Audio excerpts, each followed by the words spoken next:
हम पोटेंशियल को मेजर कर रहे होते हैं ड्यूरिंग दैट टाइम क्या और कुछ भी कर पाना पॉसिबल है? Absolutely yes. कैसे बेटा? एक का पोटेंशियल और दूसरे का पोटेंशियल दोनों को कंपेयर कर सकते हैं, तो बेटा उसी को तो हम ईएमएफ कंपैरिजन भी बोलते हैं ना। तो हम पोटेंशियोमीटर की हेल्प से ही दो डिफरेंट सेल्स के ईएमएफ को भी मेजर करने का वर्क कर सकते हैं। ठीक है, फिर थर्ड पॉइंट में क्या आता है हमारे पास? थर्ड पॉइंट में हमारे पास आता है हम इंटरनल रेजिस्टेंस को भी मेजर करने का वर्क कर सकते हैं। हम इजीली इंटरनल रेजिस्टेंस को भी मेजर करने का वर्क कर सकते हैं। चलिए देखते हैं बेटा, स्टार्ट करते हैं about the potentiometer.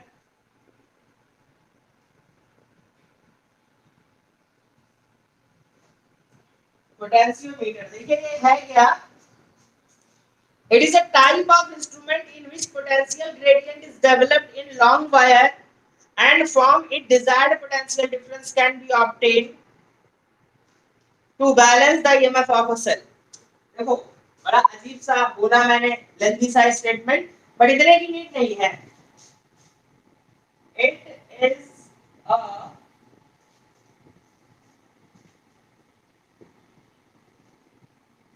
device which is used to different purposes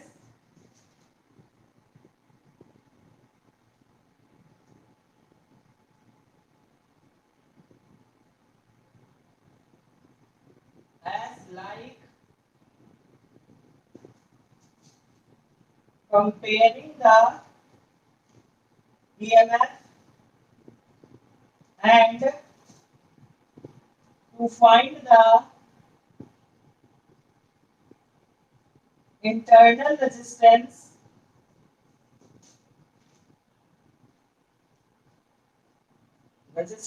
of the cell ठीक है ना? by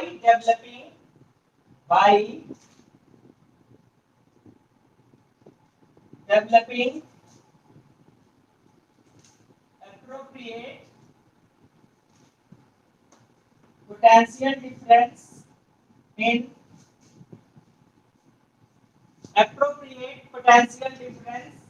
potential gradient in long wire, अभी जब फिगर बनाएंगे तो ये क्लियर होगा आपका। इस प्रिंसिपल पे वर्क करता है।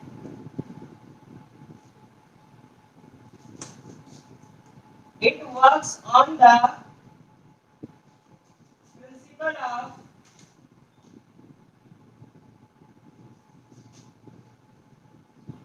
potential gradient such that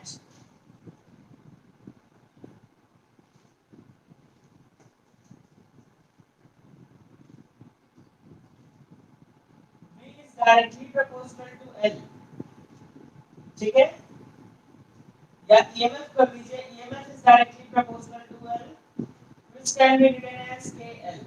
ये इसी प्रिंसिपल पे वर्क करता है। ये जो है ये इसी प्रिंसिपल पे वर्क करता है। ठीक है, अब देखिए जब आगे लेकर के चलते हैं तो सबसे पहले हम क्या करते हैं यहाँ पे, सिंपल सा फंडामेंटल। अगर आप देखोगे तो पोटेंशियल ग्रेडियंट K क्या है? K है EMF अपॉन L, यानी पर यूनिट लेंथ में EMF पे क्या वेरिएशन मिला? EMF पर यूनिट लेंथ, तो पर यूनिट लेंथ के वेरिएशन में EMF में क्या चेंज मिला? देखो बेटा EMF क्या था, समझिएगा इस चीज को प्लीज। EMF एक ऐसी प्रॉपर्टी है जो पोटेंशियल डिफरेंस ही होती है। देखो मैंने सेल का स्ट्रक्चर दिया था आपको इस तरीके से, ऐसा एक सेल का स्ट्रक्चर था ना। इसमें मैंने बताया था कि जो बाहर का पोटेंशियल होता है वो V होता है, जिसको हम लोग पोटेंशियल डिफरेंस बोलते हैं। बेटा सेल के अंदर का जो पोटेंशियल डिफरेंस होता है दैट इज V नॉट, इसको हम लोग पोटेंशियल ड्रॉप बोलते हैं ना।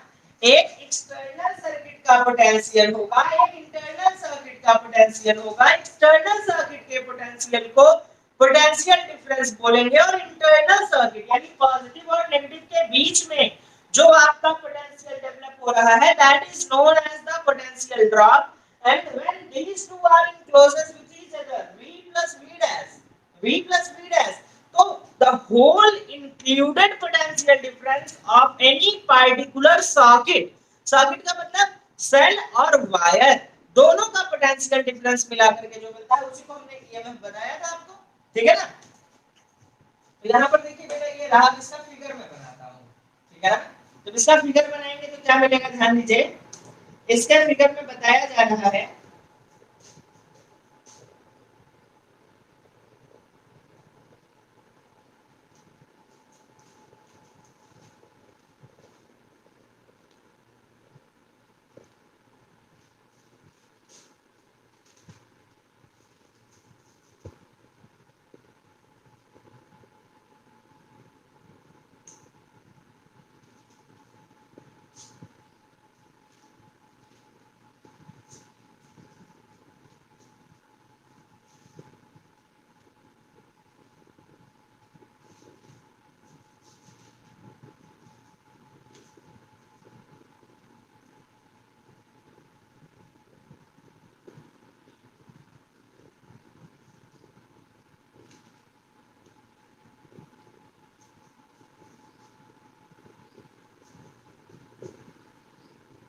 ये, ठीक है ना।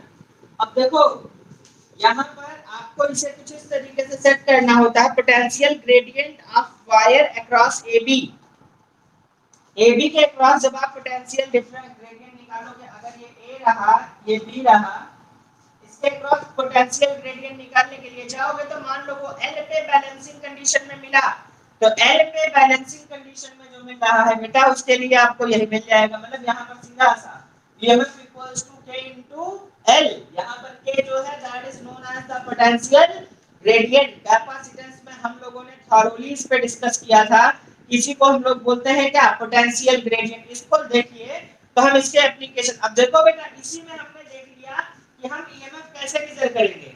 तो ईएमएफ मेजर करने के लिए हम इसे करते हैं डायरेक्टली प्रोपोर्शनल टू एल, जैसे जैसे लेंथ को बढ़ाते जाएंगे वैसे वैसे ईएमएफ की वैल्यू भी आपकी जो होगी वो क्या होगी, बढ़ती रहेगी। बिकॉज जैसे जैसे टोटल लेंथ की वैल्यू को आप इंक्रीज कर रहे हो, इन द सेम मैनर आपका जो ईएमएफ होगा वो भी क्या होता जाएगा, बढ़ता जाएगा। तो यहाँ पर E is directly proportional to L है, तो ईएमएफ इक्वल्स टू KL मिला। यही बेटा आपका फर्स्ट एप्लीकेशन भी है इसका, जिसमें to know the EMF of cell. अब दूसरा एप्लीकेशन हम लोग देखेंगे ईएमएफ को कंपेयर करना, ईएमएफ को कंपेयर करना, जल्दी से नोट कर लीजिए बेटा आप लोग।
नोट कर लिया बेटा इसे।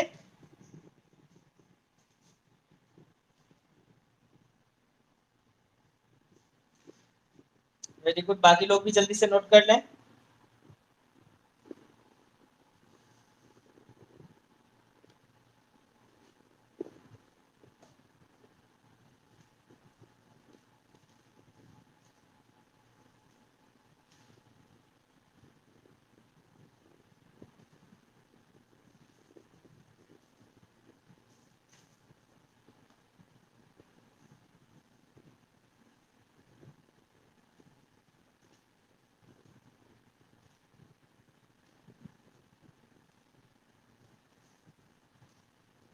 चलिए आगे बढ़ते, सभी का हो गया।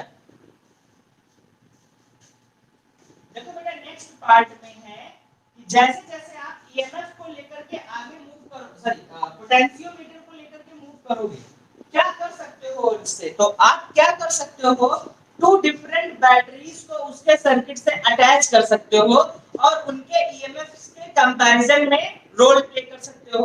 तो आप दोनों के ईएमएफ को आपस में क्या करिए, तो चलिए देखते हैं इसको हम लोग। To compare the EMF of two sales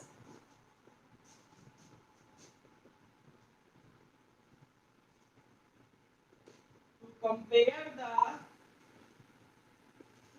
EMF of two cells using potentiometer.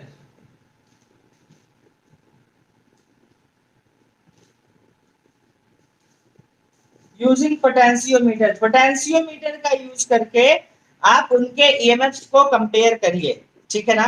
तो सबसे पहले तो पोटेंशियोमीटर का एक प्रॉपर डायग्राम बनाते हैं, ठीक है ना, क्योंकि पिछला डायग्राम जो था वो काफी हद तक क्या था आपके लिए, बिल्कुल सिर्फ अंडरस्टैंडिंग लेवल को। एक्चुअली पोटेंशियोमीटर मीटर ब्रिज की तरीके से नहीं होता, ये बिल्कुल अलग होता है बेटा। देखिए कैसे होता है ये,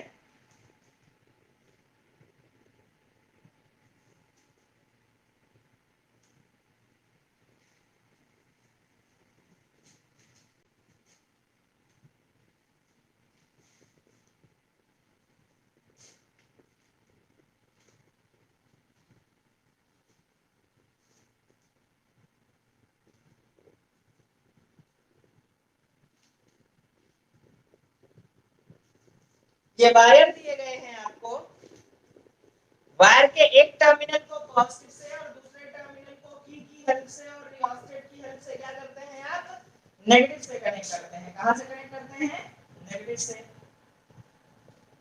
कुछ इस तरीके से आपने, ये रियोस्टेट है, रियोस्टेट क्या होता है, वेरिएबल रेजिस्टेंस को शो करने वाला एक डिवाइस। ये की दिया गया है, this is positive terminal and this is negative terminal. जब आप इसको आगे लेकर के बढ़ते हैं तो यहाँ पर आपको एक स्केल दी गई होती है, इसमें ये बताया गया होता है कि ये 1 से लेकर के 100 सेंटीमीटर तक का आपका पूरा का पूरा पार्ट होता है। कितने से कितने तक, 1 से लेकर के 100 सेंटीमीटर तक का पार्ट होता है, ठीक है। अब इसमें हम क्या करते हैं, इसके एक्सटर्नल पार्ट को अटैच कर देते हैं यहाँ पर, किससे, यहां से आप निकालते हैं एक सन गैल्वेनोमीटर,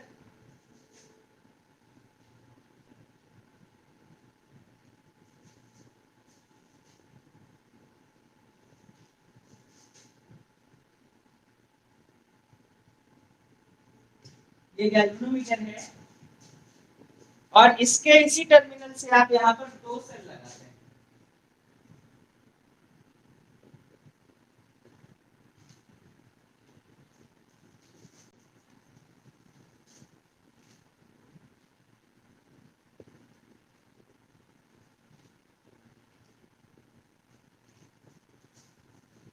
और यहाँ पर क्या करते हैं, की लगा देते हैं आप। देखो बेटा इसमें क्या करना होता है, ये पूरा का पूरा आपके पास क्या रहा, एक सर्किट रहा, और यहाँ पर क्या करते हैं, जे शंट की हेल्प से आप इसको कहीं ना कहीं पे कनेक्ट कर देते हैं।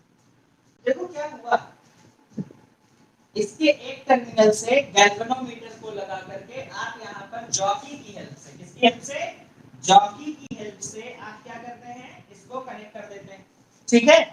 तो यहाँ पर देखिए बेटा, एक बात जब आप देखो, बात सिंपल था, ठीक है ना, आप ऐसा बना दोगे, ये मेन सोर्स है जहां से करंट पूरे के पूरे सर्किट में जाएगा, कुछ इस तरीके से। ये स्केलिंग है बेटा, जिसमें मैं डॉट डॉट कर रहा हूँ, ये स्केल है आपका, क्या है, स्केल है। यहाँ से करंट चलना स्टार्ट होगा बेटा, ये स्केल है पूरा, यहाँ से जाएगा, ऐसे जाएगा, ऐसे जाएगा, ऐसे जाएगा, ठीक है ना। ये पूरा का पूरा क्या है आपका, स्केल है। यहाँ पर देखिए आपको क्या दिया जा रहा है, ये मेन सोर्स है, क्या है बेटा, मेन सोर्स, जिससे क्या होगा, पूरे के पूरे सर्किट में करंट का फ्लो होगा और आपका पोटेंशियोमीटर प्रॉपर्ली वर्क करेगा, आपका पोटेंशियोमीटर प्रॉपर्ली वर्क करेगा। अब देखो ये दूसरा, यहाँ पर एक ईएमएफ दिया गया एप्सिलॉन 1, दूसरा साइलेंट टू, ठीक है ना। तो देखो बेटा, जब आपने इसको ऑन किया तो मान लीजिए बैलेंसिंग कहां पर मिली, L1 पे, ठीक है ना। When whole circuit is arranged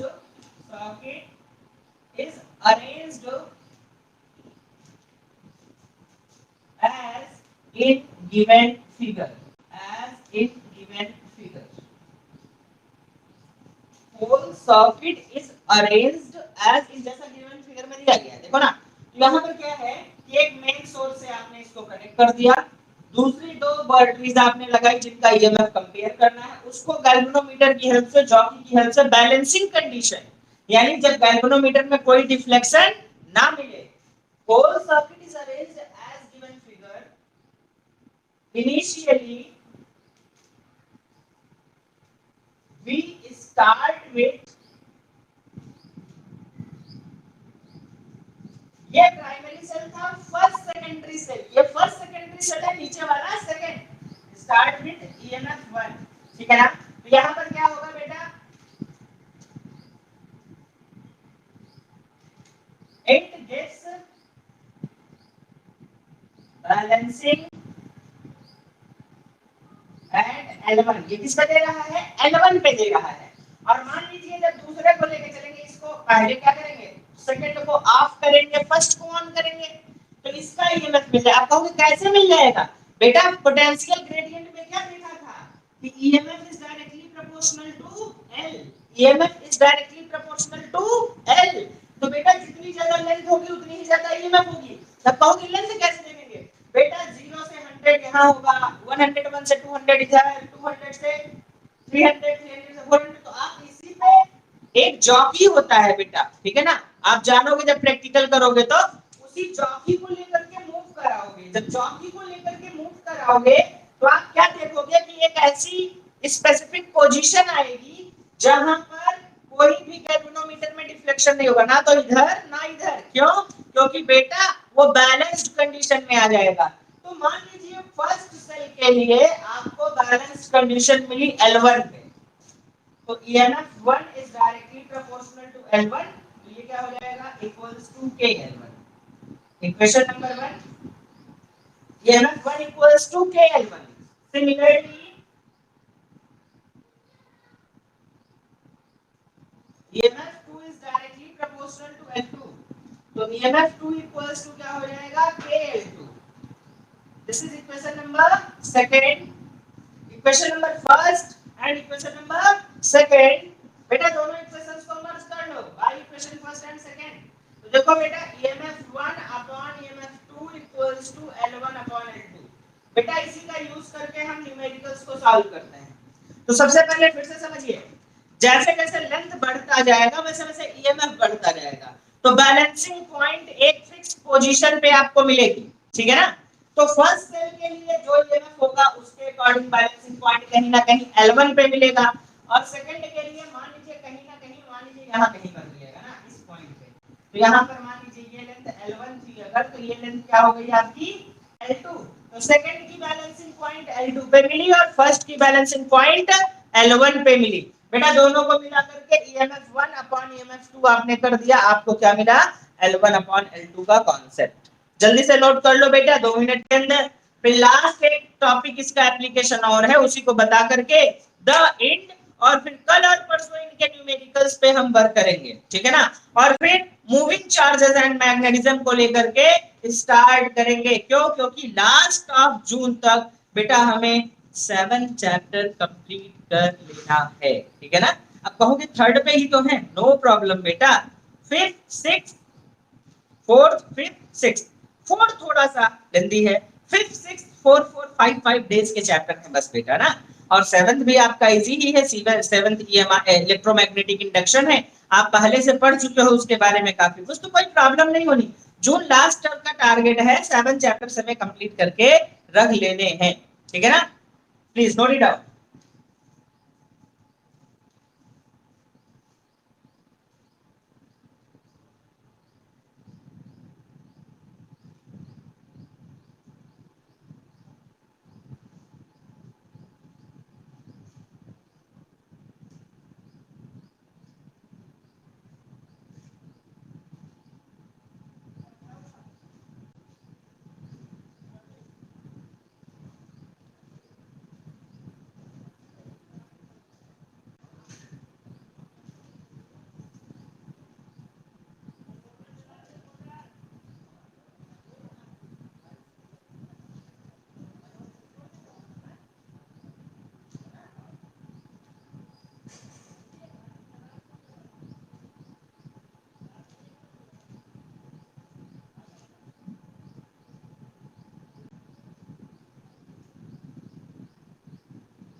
हो गया बेटा?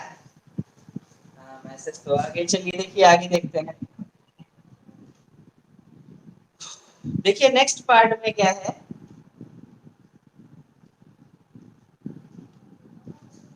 लास्ट पार्ट में आपको दिया जा रहा है कि किसी बैटरी का इंटरनल रेजिस्टेंस कैसे जस्टिफाई करेंगे।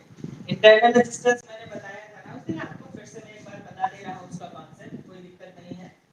कि इंटरनल रेजिस्टेंस क्या होता है, देखिए अब आपको लगेगा कि इसमें पेपर में आता क्या है बेटा, पेपर में डायरेक्टली ईएमएफ मेजर करने का प्रोसेस पूछते हैं। आप ऐसे बना करके 2 नंबर में आएगा फिगर और प्लस 1 नंबर का एक्सप्लेनेशन बना करके ऐसे दे दोगे, ठीक है। और प्लस उसके साथ 1 नंबर का जो है अटैच्ड रह सकता है न्यूमेरिकल, ठीक है। या फिर 2 नंबर में थियरी प्लस फिगर होगा और 2 नंबर में न्यूमेरिकल होगा। तो बेटा बड़ा मतलब जैसा ये है वैसा ही आता है पेपर में, मीटर ब्रिज जैसा है वैसा ही आता है। वेरिएशन कहां पे होगा, सिर्फ और सिर्फ व्हीटस्टोन ब्रिज में। किरचॉफ लॉ में भी कोई वेरिएशन नहीं। किरचॉफ लॉ में आपसे पूछ लेते हैं कि Kirchhoff law of electronic circuit क्या होता है एक्सप्लेन करिए, एंड ये किन कंजर्वेटिव लॉज को फॉलो करते हैं। तो बड़ा सिंपल सा केस है, मैंने आपने बताया कि ये किन कंजर्वेटिव लॉज को फॉलो करते हैं और किस तरीके से इनका वर्किंग एबिलिटी होगा, किस तरीके से ये वर्क करेंगे, ये सारी चीजें मैंने आपको बता रखी है, ठीक है ना। चलिए इंटरनल रेजिस्टेंस का केस देखते हैं। To determine the internal resistance, सबसे पहले इंटरनल रेजिस्टेंस जानिए क्या होता है। ये आपको एक सोर्स दिया गया इस तरीके से, यहां पर ये रेजिस्टेंस को जोड़ दिया आपने, ये एक सोर्स दिया गया।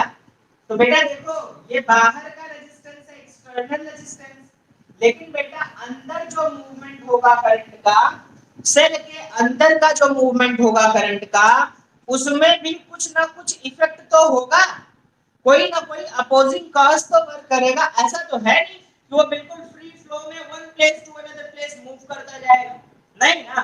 तो बड़ा सिंपल सा केस है कि सेल के अंदर चार्ज के मूवमेंट का जो अपोजिंग कॉज होता है that is known as internal resistance, that is known as the internal resistance. तो यहां पर ये क्या हो गया, capital R and this is the small R, this is the capital R and this is the small R. बड़ा fundamental simple सा है, इस चीज को समझ लीजिए तो बढ़िया है, ठीक है ना। अब देखो यहाँ पे जब इंटरनल रेजिस्टेंस के लिए आप जाते हो तो क्या होता है, देखिए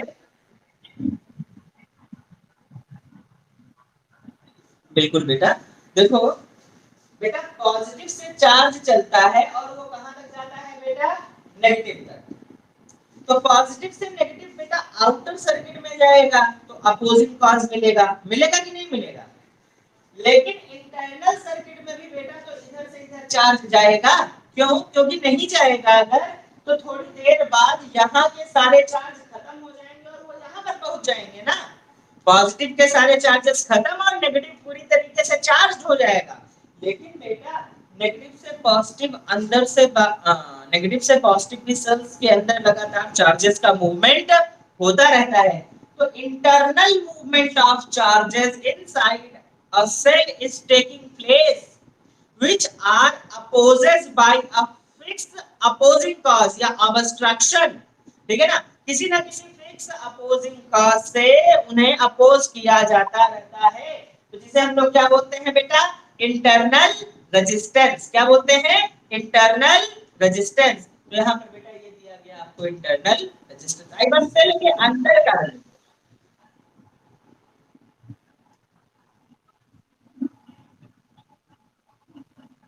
बिल्कुल बेटा, बिल्कुल समझो। देखो बेटा जब तक आपका कॉम्पिटिटर कोई नहीं होता, जैसे आप फर्स्ट नहीं आ सकते हो ना, अब आप कहोगे नहीं, ट्यूशन और कोचिंग में डिफरेंस समझो।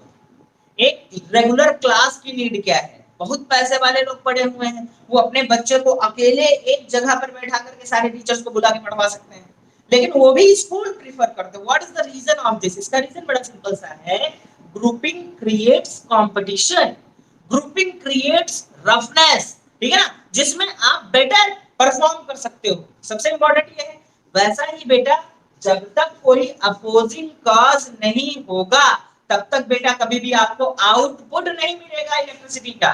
तब तक कभी भी आउटकम नहीं मिलेगा।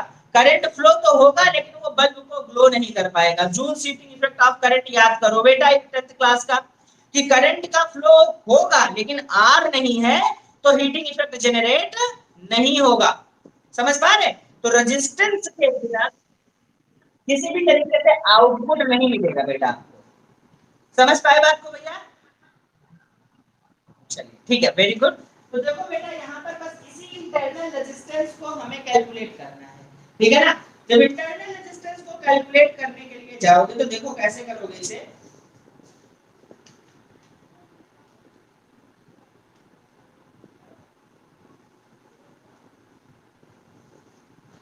देखिए अभी थोड़ी देर पहले हमने एक डेरिवेशन किया था, ठीक है ना, जिसमें हमने किया क्या था, हमने लिखा हुआ था कि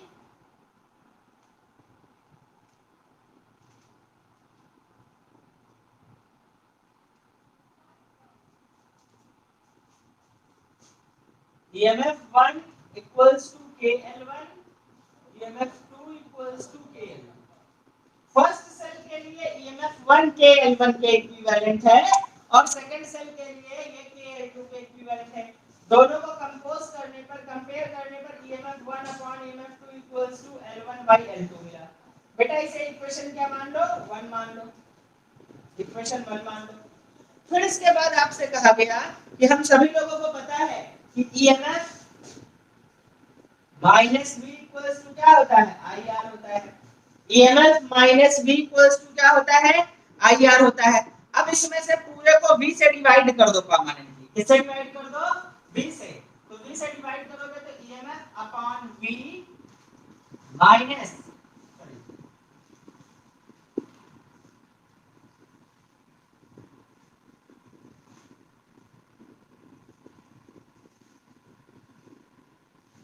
हाँ देखो यहाँ पे EMF1 फर्स्ट सेल का था तो आप इसको V मान लो, दूसरे को क्या मान लो, V मान लो, दूसरे के EMF को क्या मान लो, V मान लो, ठीक है ना। तो यहाँ पर आपको क्या मिलेगा, EMF this one upon this, क्योंकि पहले को अगर आपने EMF माना है, एप्सिलॉन माना है, तो दूसरे को V मान लो क्योंकि पोटेंशियल ही तो है। तो यहाँ पर देखो बेटा क्या होगा, हम लोगों ने पढ़ा था टोटल का पोटेंशियल V होता है, अंदर का पोटेंशियल V डैश होता है और ये बाहर का पोटेंशियल EMF होता है, ठीक है ना। तो यहाँ पर देखो EMF minus V equals to क्या मिला, IR। कैसे, टोटल का EMF माइनस एक्सटर्नल का EMF इक्वल्स टू इंटरनल, तो इंटरनल का EMF V डैश होगा, V इक्वल्स टू IR ही तो होता है। तो I तो पूरे में कॉमन है बट R जो है वो इंटरनल ले लो, IR। पूरे को V से डिवाइड करिए तो EMF upon V minus 1 equals to IR। EMF upon V जब आप लोगे तो EMF अपॉन V की वैल्यू कितनी है आपके पास, L1 L2 है। कितनी है, L1 L2। इधर भी V से डिवाइड करेंगे ना ये, तो ये हो जाएगा L1 L2 minus 1 equals to IR upon, और ये हो जाएगा कैपिटल IR। तो I से I कैंसिल, तो ये R हो गया आपका capital R in bracket L1 upon L2 minus 1। बेटा ये इंटरनल रेजिस्टेंस का फार्मूला रहा, नोट कर लीजिए जल्दी से इसे। ये लास्ट टॉपिक भी है और इंटरनल रेजिस्टेंस का फार्मूला भी, जल्दी से नोट करो तो फिर से मैं बताता हूँ एक बार इसको।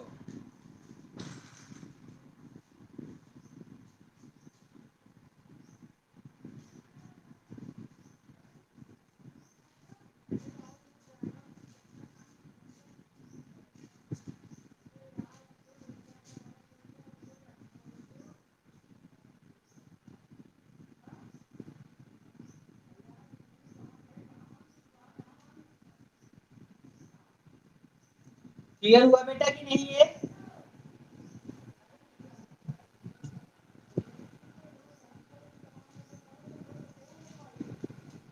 बेटा यही इतना सा ये चैप्टर है आपके पास, इसके अलावा कहीं पर और कुछ भी है नहीं।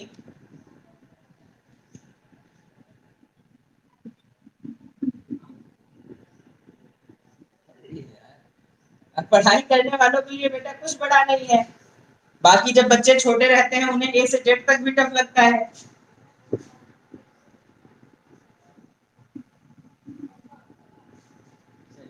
इसको नोट कर लीजिए बेटा, कल और परसों भैया इनके न्यूमेरिकल्स कवर करेंगे। थोड़ी सी प्रॉब्लम तब तक रहेगी जब तक आप खुद से इन्हें एक बार थारोली नहीं पढ़ोगे। बाकी एक चीज का ध्यान रखिए, डेली जब क्लासेस स्टार्ट हो तो आप लोग भैया अपने डाउट्स किसी भी दिन पूछ सकते हो, ठीक है ना। मतलब जैसे कोई टॉपिक नहीं समझ में आया, कोई ऐसी चीजें हैं, तो आप किसी भी दिन उसे पूछ सकते हो विदाउट एनी, मतलब ये नहीं कि हम कोई और टॉपिक पढ़ा रहे हैं तो आप दूसरा टॉपिक नहीं पूछ सकते हो, ऐसा नहीं है। आपके डाउट्स, आपके क्वेरीज का satisfaction, that is most important thing, ठीक है ना। तो आज की क्लास को बेटा यहीं पे ड्रॉप करते हैं, कल हम लोग फिर से मिलेंगे सेम टाइम पे। बिल्कुल बिल्कुल बेटा, नोट कर लीजिए, नो प्रॉब्लम।